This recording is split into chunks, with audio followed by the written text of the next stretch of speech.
Star সিনেপ্লেক্সে ২০ বছরের ক্যারিয়ারে সবচেয়ে বেশি ব্যবসা সফল সিনেমা শাকিব খানের তুফান সিনেমাটি। তুফান সিনেমার গানগুলো কিন্তু অসাধারণ অস্থির ছিল। আপনারা একটু শুনেন আবারও।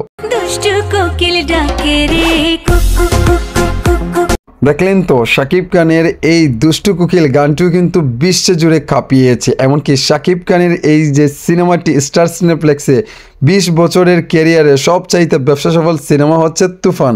এর চাইতে আমাদের আর কি চাওয়া আছে? শাকিব খান যে একটি কেলমা দেখিয়েছিল ২০২৪ সালে এই তুফান সিনেমা দিয়ে, আমাদের মনে এখনও পর্যন্ত শুধু দুষ্টু কোকিল গানটি মনে উতাল পাতাল করে। আরও একটি গান আপনাদেরকে শোনাই, সেটা আমার ফেভারিট গান, আপনাদের সাথে শেয়ার করি।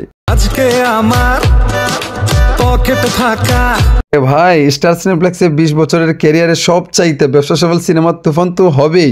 এই ধরনের গান সবার মনে দাগ লাগিয়ে এখনো পর্যন্ত আছে। সো বন্ধুরা, আপনাদের কাছে কেমন লাগছে এই বিষয়টি অবশ্যই আপনারা ভিডিওর কমেন্টে জানাবেন। ওকে, কালকে হবে অনেক টাকা।